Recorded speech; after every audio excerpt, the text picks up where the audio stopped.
ਗੈਂਗਸਟਰਾਂ ਦੇ ਖਿਲਾਫ ਪੁਲਿਸ ਦੇ ਵੱਲੋਂ ਐਕਸ਼ਨ ਕੀਤਾ ਗਿਆ। ਗੈਂਗਸਟਰ ਜੱਗੂ ਭਗਵਾਨਪੁਰੀਆ ਗੈਂਗ ਦੇ 6 ਗੈਂਗਸਟਰ ਕਾਬੂ ਕੀਤੇ ਗਏ ਨੇ। ਰੂਪਨਗਰ ਸੀਆਈਏ ਟੀਮ ਦੇ ਵੱਲੋਂ ਦਰਅਸਲ ਇਹ ਕਾਮਯਾਬੀ ਹਾਸਲ ਕੀਤੀ ਗਈ। ਗੈਂਗਸਟਰਾਂ ਦੇ ਕੋਲੋਂ 12 ਪਿਸਤੌਲ 50 ਕਾਰਤੂਸ ਬਰਾਮਦ ਹੋਏ ਨੇ। ਹਥਿਆਰ ਤੇ ਨਸ਼ੇ ਦੀ ਦਰਅਸਲ ਦੇ ਵੱਲੋਂ ਤਸਕਰੀ ਕੀਤੀ ਜਾਂਦੀ ਸੀ। ਸੋ ਆਖਿਰਕਾਰ ਇਹ ਵੱਡੀ ਕਾਮਯਾਬੀ ਹਾਸਲ ਹੋਈ ਹੈ। ਰੂਪਨਗਰ ਸੀਆਈਏ ਟੀਮ ਨੂੰ ਗੈਂਗਸਟਰ ਜੱਗੂ ਭਗਵਾਨਪੁਰੀਆ ਗੈਂਗ ਦੇ 6 ਗੈਂਗਸਟਰ ਕਾਬੂ ਕੀਤੇ ਗਏ ਨੇ, ਜਿਨ੍ਹਾਂ ਦੇ ਕੋਲੋਂ 12 ਪਿਸਤੌਲ 50 ਕਾਰਤੂਸ ਬਰਾਮਦ ਹੋਏ ਨੇ ਤੇ ਜੋ ਖੁਲਾਸਾ ਹੋਇਆ ਕਿ ਹਥਿਆਰ ਤੇ ਨਸ਼ੇ ਦੀ ਇਹਨਾਂ ਦੇ ਵੱਲੋਂ ਤਸਕਰੀ ਕੀਤੀ ਜਾਂਦੀ ਸੀ।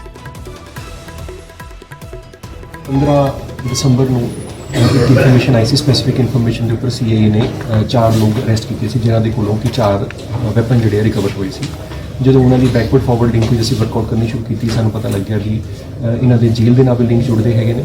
ਤੇ ਇਸ ਤੋਂ ਇਲਾਵਾ ਇਹਦੇ ਵਿੱਚ ਇੱਕ ਕੋਡ ਵਰਡ ਸੀਗਾ ਇੱਕ ਬੰਦੇ ਦਾ, ਜਿਹਨੂੰ 777 ਕਹਿੰਦੇ ਸੀਗੇ, ਔਰ ਉਹ ਬੰਦਾ ਜਿਹੜਾ ਹੈਗਾ ਵੈਪਨਸ ਮੰਗਵਾ ਕੇ ਜਿਹੜਾ ਹੈਗਾ ਪੰਜਾਬ ਦੇ ਵੱਖਰੇ ਵੱਖਰੀ ਥਾਵਾਂ ਦੇ ਉੱਪਰ ਸਪਲਾਈ ਕਰ ਰਿਹਾ ਸੀਗਾ।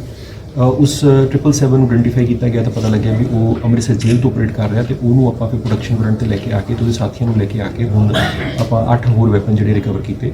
ਟੋਟਲ ਮਿਲਾ ਕੇ ਹੁਣ ਤੱਕ 12 ਵੈਪਨ, ਜਿਹਦੇ ਵਿੱਚ ਕਿ 6 ਪਿਸਤੌਲ ਜਿਹੜੇ 32 ਬੋਰ ਦੇ ਹੈਗੇ ਨੇ, 4 ਪਿਸਤੌਲ 315 ਬੋਰ ਦੇ ਤੇ 2 30 ਬੋਰ ਦੇ, ਤੇ ਇਸ ਤੋਂ ਇਲਾਵਾ 50 ਵੱਖਰੇ ਵੱਖਰੇ ਜਿਹੜੇ ਕਾਰਟ੍ਰਿਜਸ ਹੈਗੇ ਨੇ, ਬੁਲੇਟਸ ਹੈਗੀਆਂ, ਉਹ ਹੁਣ ਤੱਕ ਰਿਕਵਰ ਹੋਈਆਂ। ਅਗਲੀ ਵੱਡੀ ਖਬਰ ਟਰਾਂਸਪੋਰਟ ਟੈਂਡਰ ਘੁਟਾਲੇ ਦੇ ਨਾਲ ਜੁੜੀ ਹੋਈ ਹੈ। ਸਾਬਕਾ ਮੰਤਰੀ ਭਾਰਤ ਭੂਸ਼ਣ ਆਸ਼ੂ ਦੇ ਪੀਏ ਦੇ ਵੱਲੋਂ ਸਰੈਂਡਰ ਕਰ ਦਿੱਤਾ ਗਿਆ। ਇੰਦਰਜੀਤ ਇੰਦੀ ਨੇ ਵਿਜੀਲੈਂਸ ਦੇ ਅੱਗੇ ਸਰੈਂਡਰ ਕੀਤਾ। ਵਿਜੀਲੈਂਸ ਨੂੰ ਦਰਅਸਲ ਪਿਛਲੇ ਲੰਬੇ ਸਮੇਂ ਤੋਂ ਇੰਦਰਜੀਤ ਇੰਦੀ ਦੀ ਤਲਾਸ਼ ਸੀ। ਇੰਦਰਜੀਤ ਇੰਦੀ ਤੋਂ ਵੱਡੇ ਖੁਲਾਸੇ ਹੋਣ ਦੀ ਵੀ ਉਮੀਦ ਹੈ, ਜਿਹੜੀ ਕਿ ਹੁਣ ਜਾਂਚ ਕੀਤੀ ਜਾਵੇਗੀ, ਸਵਾਲ ਜਵਾਬ ਕੀਤੇ ਜਾਣਗੇ ਪੂਰੇ ਮਾਮਲੇ ਨਾਲ ਜੁੜੇ ਹੋਏ। ਇਸ ਦੌਰਾਨ ਕਈ ਵੱਡੇ ਖੁਲਾਸੇ ਹੋਣ ਦੀ ਵੀ ਉਮੀਦ ਹੈ। ਪਹਿਲਾਂ ਤੋਂ ਨਿਆਇਕ ਹਿਰਾਸਤ ਦੇ ਵਿੱਚ ਨੇ ਸਾਬਕਾ ਮੰਤਰੀ ਆਸ਼ੂ, ਤੇ ਹੁਣ ਟਰਾਂਸਪੋਰਟ ਟੈਂਡਰ ਘੁਟਾਲੇ ਦੇ ਨਾਲ ਜੁੜੀ ਹੋਈ ਵੱਡੀ ਖਬਰ ਹੈ ਕਿ ਸਾਬਕਾ ਮੰਤਰੀ ਭਾਰਤ ਭੂਸ਼ਣ ਆਸ਼ੂ ਦੇ ਪੀਏ ਦੇ ਵੱਲੋਂ ਸਰੈਂਡਰ ਕੀਤਾ ਗਿਆ, ਜਿਸ ਦਾ ਨਾਮ ਇੰਦਰਜੀਤ ਇੰਦੀ ਹੈ। ਇੰਦਰਜੀਤ ਇੰਦੀ ਦੇ ਵੱਲੋਂ ਵਿਜੀਲੈਂਸ ਦੇ ਅੱਗੇ ਸਰੈਂਡਰ ਕੀਤਾ ਗਿਆ। ਦਰਅਸਲ ਪਿਛਲੇ ਕਾਫੀ ਸਮੇਂ ਤੋਂ ਵਿਜੀਲੈਂਸ ਦੇ ਵੱਲੋਂ ਇੰਦਰਜੀਤ ਇੰਦੀ ਦੀ ਤਲਾਸ਼ ਕੀਤੀ ਜਾ ਰਹੀ ਸੀ ਤੇ ਆਖਿਰਕਾਰ ਇੰਦਰਜੀਤ ਇੰਦੀ ਨੇ ਖੁਦ ਵਿਜੀਲੈਂਸ ਦੇ ਅੱਗੇ ਸਰੈਂਡਰ ਕਰ ਦਿੱਤਾ ਹੈ। ਤੇ ਇੰਦਰਜੀਤ ਇੰਦੀ ਤੋਂ ਜਿਹੜੇ ਹੁਣ ਸਵਾਲ ਜਵਾਬ ਹੋਣਗੇ, ਇਸ ਦੌਰਾਨ ਕਈ ਵੱਡੇ ਖੁਲਾਸੇ ਹੋਣ ਦੀ ਵੀ ਉਮੀਦ ਹੈ। ਉਧਰ ਸਾਬਕਾ ਮੰਤਰੀ ਬਲਬੀਰ ਸਿੱਧੂ ਦੀਆਂ ਮੁਸ਼ਕਲਾਂ ਵਧਦੀਆਂ ਹੋਈਆਂ ਨਜ਼ਰ ਆ ਰਹੀਆਂ ਨੇ। ਵਿਜੀਲੈਂਸ ਨੇ ਬਲਬੀਰ ਸਿੱਧੂ ਦੇ ਖਿਲਾਫ ਜਾਂਚ ਸ਼ੁਰੂ ਕਰ ਦਿੱਤੀ ਹੈ। ਆਮਦਨ ਤੋਂ ਵੱਧ ਜਾਇਦਾਦ ਦੇ ਮਾਮਲੇ ਦੇ ਵਿੱਚ ਇਹ ਜਾਂਚ ਕੀਤੀ ਜਾ ਰਹੀ ਹੈ। ਬਲਬੀਰ ਸਿੱਧੂ ਨੇ ਮੰਤਰੀ ਰਹਿੰਦਿਆਂ ਮੋਹਾਲੀ ਅਤੇ ਰੋਪੜ ਦੇ ਵੱਖ-ਵੱਖ ਪਿੰਡਾਂ ਦੇ ਵਿੱਚ ਦਰਅਸਲ ਜ਼ਮੀਨ ਖਰੀਦੀ ਸੀ। ਬਲਬੀਰ ਸਿੱਧੂ ਦੀ ਪਤਨੀ ਦੇ ਨਾਮ ਤੇ ਖਰੀਦੀ ਜਾਇਦਾਦ ਦੀ ਵੀ ਜਾਂਚ ਸ਼ੁਰੂ ਕਰ ਦਿੱਤੀ ਗਈ ਹੈ। ਪਤਨੀ ਦੇ ਭਰਾ ਦੇ ਨਾਮ ਤੇ ਖਰੀਦੀ ਜਾਇਦਾਦ ਦੀ ਵੀ ਪੜਤਾਲ ਕੀਤੀ ਜਾ ਰਹੀ ਹੈ। ਬਲਬੀਰ ਸਿੱਧੂ ਦੇ ਭਰਾ ਅਤੇ ਮੋਹਾਲੀ ਦੇ ਸਾਬਕਾ ਮੇਅਰ ਜੀਤੀ ਸਿੱਧੂ ਦੇ ਗਰੁੱਪ ਲੈਂਡਚੈਸਟਰ ਦੇ ਵਿੱਚ ਕਰੀਬ 70 ਏਕੜ ਜ਼ਮੀਨ ਖਰੀਦੀ ਗਈ ਸੀ। ਸ਼ਾਮਲਾਟ ਜ਼ਮੀਨ ਤੇ ਕਬਜ਼ੇ ਦੇ ਵੀ ਇਲਜ਼ਾਮ ਨੇ। ਹੁਣ ਸਾਬਕਾ ਮੰਤਰੀ ਬਲਬੀਰ ਸਿੱਧੂ, ਜਿਹੜੇ ਕਿ ਕੈਪਟਨ ਅਮਰਿੰਦਰ ਦੀ ਵਜ਼ਾਰਤ ਦਾ ਹਿੱਸਾ ਰਹਿ ਚੁੱਕੇ ਨੇ, ਹਾਲਾਂਕਿ ਚੋਣਾਂ ਦੇ ਨਤੀਜਿਆਂ ਤੋਂ ਬਾਅਦ ਬਲਬੀਰ ਸਿੱਧੂ ਦੇ ਵੱਲੋਂ ਬੀਜੇਪੀ ਦਾ ਪੱਲਾ ਫੜ ਲਿਆ ਗਿਆ ਤੇ ਹੁਣ ਬਲਬੀਰ ਸਿੱਧੂ ਦੀਆਂ ਮੁਸ਼ਕਲਾਂ ਵੱਧਦੀਆਂ ਹੋਈਆਂ ਨਜ਼ਰ ਆ ਰਹੀਆਂ ਨੇ। ਆਮਦਨ ਤੋਂ ਵੱਧ ਜਾਇਦਾਦ ਦੇ ਮਾਮਲੇ ਦੇ ਵਿੱਚ ਵਿਜੀਲੈਂਸ ਦੇ ਵੱਲੋਂ ਜਾਂਚ ਸ਼ੁਰੂ ਕਰ ਦਿੱਤੀ ਗਈ ਹੈ।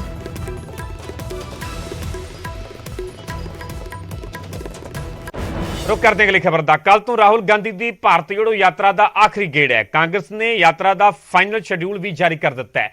11 ਜਨਵਰੀ ਨੂੰ ਪੰਜਾਬ ਇਹ ਯਾਤਰਾ ਦਾਖਲ ਹੋਵੇਗੀ। 11 ਤੋਂ 20 ਤਰੀਕ ਤੱਕ ਪੰਜਾਬ ਦੇ ਵਿੱਚ ਪੈਦਲ ਮਾਰਚ ਹੋਵੇਗਾ। ਇਸ ਦੇ ਵਿਚਾਲੇ ਇੱਕ ਦਿਨ 19 ਜਨਵਰੀ ਨੂੰ ਹਿਮਾਚਲ ਇਹ ਯਾਤਰਾ ਜਾਵੇਗੀ। 20 ਤਰੀਕ ਦੀ ਸ਼ਾਮ ਨੂੰ ਪੰਜਾਬ ਤੋਂ ਜੰਮੂ ਕਸ਼ਮੀਰ ਦੇ ਵਿੱਚ ਭਾਰਤ ਜੋੜੋ ਯਾਤਰਾ ਐਂਟਰ ਹੋਵੇਗੀ। ਸ਼੍ਰੀਨਗਰ ਦੇ ਵਿੱਚ 30 ਜਨਵਰੀ ਨੂੰ ਯਾਤਰਾ ਸਮਾਪਤ ਹੋ ਜਾਵੇਗੀ। ਕਾਂਗਰਸ ਦੇ ਜਨਰਲ ਸਕੱਤਰ ਵੇਣੂ ਗੋਪਾਲ ਦੇ ਵੱਲੋਂ ਦੱਸਿਆ ਗਿਆ ਹੈ ਕਿ ਪਿਛਲੇ ਦਿਨੀ ਉਹਨਾਂ ਨੇ ਸੀਐਮ ਭਗਵੰਤ ਮਾਨ ਦੇ ਨਾਲ ਯਾਤਰਾ ਨੂੰ ਲੈ ਕੇ ਮੁਲਾਕਾਤ ਕੀਤੀ ਹੈ।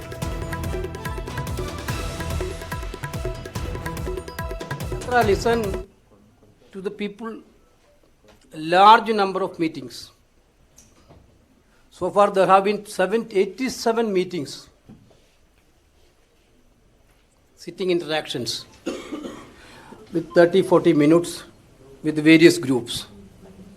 Usually of 20-30 people will be there in that interactions. You know, different level, farmers, youth, physically differentiated people.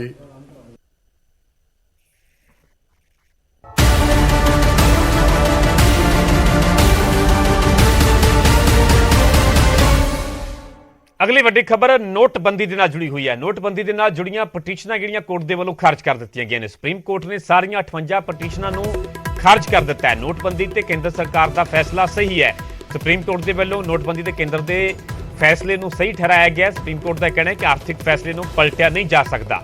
ਨੋਟਬੰਦੀ ਦੀ ਪ੍ਰਕਿਰਿਆ ਦੇ ਵਿੱਚ ਕੋਈ ਵੀ ਗੜਬੜੀ ਨਹੀਂ ਹੋਈ। ਸੁਪਰੀਮ ਕੋਰਟ ਦੇ ਵੱਲੋਂ ਇਹ ਵੀ ਸਾਫ਼ ਕੀਤਾ ਗਿਆ ਕਿ ਨੋਟਬੰਦੀ ਦੀ ਪ੍ਰਕਿਰਿਆ ਦੇ ਵਿੱਚ ਕੋਈ ਵੀ ਗੜਬੜੀ ਨਹੀਂ ਹੋਈ। ਨੋਟਬੰਦੀ ਤੋਂ ਪਹਿਲਾਂ ਕੇਂਦਰ ਤੇ ਆਰਬੀਆਈ ਵਿਚਾਲੇ ਸਲਾਹ ਮਸ਼ਵਰਾ ਹੋਇਆ ਸੀਗਾ। 5 ਦੇ ਵਿੱਚੋਂ 4 ਜੱਜਾਂ ਨੇ ਫੈਸਲੇ ਨੂੰ ਸਹੀ ਠਹਿਰਾਇਆ ਹੈ।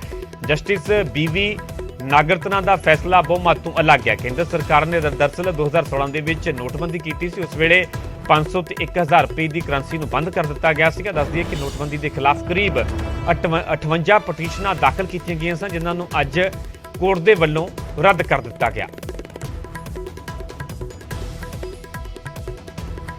इस विवाद को अगर विपक्ष आगे बढ़ाना चाहता है तो पॉलिटिकल तौर पर वो आगे बढ़ा सकता है।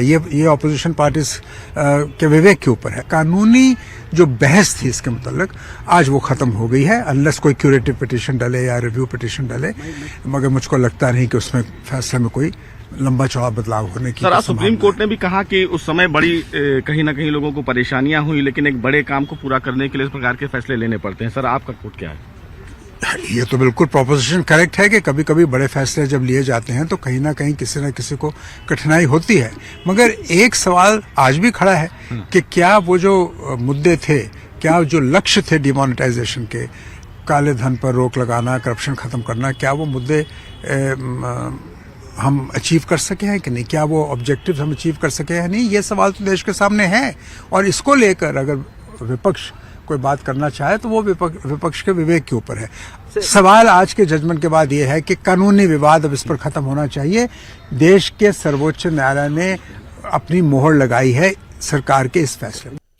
उधर बीजेपी वालों नोटबंदी ते सुप्रीम कोर्ट के फैसले का स्वागत किया गया। साबका कानून मंत्री रविशंकर प्रसाद का कहना है कि टैरर फंडिंग रोकने के लिए नोटबंदी की गई। नोटबंदी ते सरकार की नीति ते निगत ठीक सी। नोटबंदी का मकसद गरीबों का भला करना सीगा। राहुल गांधी ने विदेशों के विरोध करने में कोई भी कसर नहीं छड्डी। राहुल गांधी ते भी बीजेपी वालों हमला बोलिया गया। नोटबंदी के अगले साल ही टैक्स कलैक्शन के 18% का वाधा होया है। 2,38,000 सेल कंपनियां भी फड़ियां गई ने। बीजेपी के दरअसल जिहड़ा कि सुप्रीम कोर्ट के वालों फैसला सुनाया गया, नोटबंदी के फैसले को सही करार दिता गया। आखिरकार बीजेपी वालों भी सुप्रीम कोर्ट के इस फैसले का स्वागत किया गया।